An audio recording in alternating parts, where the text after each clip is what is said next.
தற்போது ஆங்காங்கே பல்வேறு பகுதிகளில் மழைநீரானது சூழ்ந்திருக்கக்கூடிய அண்மை செய்தியை பார்த்து வருகிறோம்.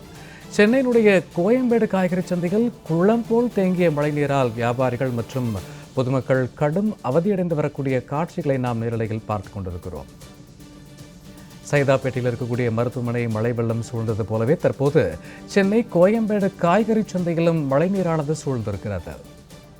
குளம் போல் தேங்கியிருக்கக்கூடிய மழைநீரால் வியாபாரிகள் மற்றும் பொதுமக்கள் அவதியடைந்து வருகிறார்கள். அந்த காட்சிகளை தற்போது நாம் அண்மை செய்தியாய் பார்த்து கொண்டிருக்கிறோம். இது குறித்த கூடுதல் விவரங்களோடு இணைகிறார் எமது செய்தியாளர் பார்த்திபன். வணக்கம் பார்த்திபன்.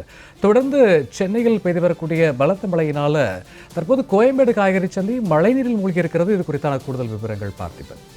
நிச்சயமாக சூர்யா, சென்னையில திடீரென இந்த ஒரு மணி நேரத்துக்கு மேலாக இந்த கனமழையானது பெய்து வருகிறது. பெய்து வரக்கூடிய இந்த கனமழையால் கோயம்பேடு இந்த காய்கறி வளாகம் முழுவதும் மழைநீரால் சூழ்ந்திருக்கக்கூடிய காட்சிகள் நம்ம காண முடிகிறது.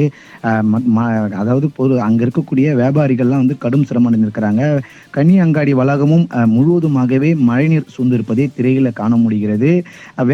விற்பனைக்காக வைக்கப்பட்டிருக்கக்கூடிய அந்த பழ வகைகள் எல்லாம் மழைநீர்ல நனைந்தபடி இருக்கக்கூடிய சூழல் உருவாகி இருக்கிறது. ஏற்கனவே கோயம்பேடு வணிக வளாகமாக இருக்கக்கூடிய பகுதியாக இருந்தாலும் சரி, கனி அங்காடி வளாகம், காய்கறி அங்காடி வளாகமா இருந்தாலும் சரி, அவங்க வியாபாரிகள் வைக்கக்கூடிய கோரிக்கை மழைநீர் முழுவதுமாக சூழ்ந்திருக்கிறது. அதனால் மழை பெய்யக்கூடிய இந்த சூழல்ல மழைநீர் வெளியேறுவதற்கு வழி இல்லை என்பது ஏற்கனவே வைக்கக்கூடிய அவங்க ஒரு குற்றச்சாட்டு இருக்கிறது.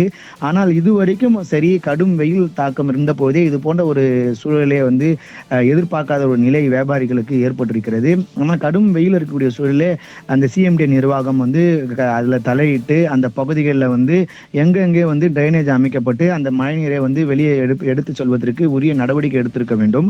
ஆனால் இது போன்ற ஒரு உரிய நடவடிக்கை எடுக்காத ஒரு விளைவின் காரணமாக தற்போது ஒரு மணி நேரத்துக்கு மழைக்கே தாங்காத கோயம்பேடு முழுவதுமாகவே வியாபாரிகளா இருந்தாலும் சரி, அந்த பழ வகைகள் காய்கறி வகைகளை வாங்க வரக்கூடிய பொதுமக்களா இருந்தாலும் சரி, அந்த குளம் போல் கழிவு நீர் போல் தேங்கி இருக்கக்கூடிய இந்த மழை நீர்ல கடந்து செல்லக்கூடிய சூழல் உருவாகி இருக்கிறது. வியாபாரிகள் கடும் சிரமம் அடைந்திருக்கிறாங்க.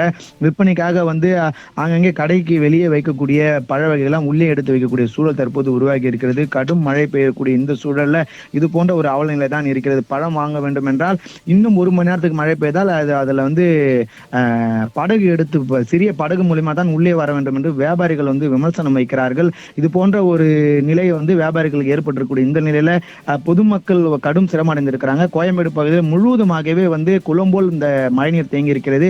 இனியாவது அரசு கவனத்திற்கு இது எடுத்துக்கொண்டு முழுவதுமாகவே அங்க இருக்கக்கூடிய மழைநீரை வெளியேற்றுவதற்கு ஒரு உரிய நடவடிக்கை எடுக்க வேண்டும் தான் தற்போது வியாபாரிகள் வைக்கக்கூடிய கோரிக்கை என்பது குறிப்பிடத்தக்கது. சூர்யா, தற்போது கோயம்பேடு காய்கறி சந்தைகள் மழைநீர் குளம் போல் தேங்கியிருக்கக்கூடிய காட்சிகளையும் மற்றும் வியாபாரிகளுக்கு ஏற்படக்கூடிய சிரமங்களையும் விவரித்தமைக்கு நன்றி பார்த்திபன்.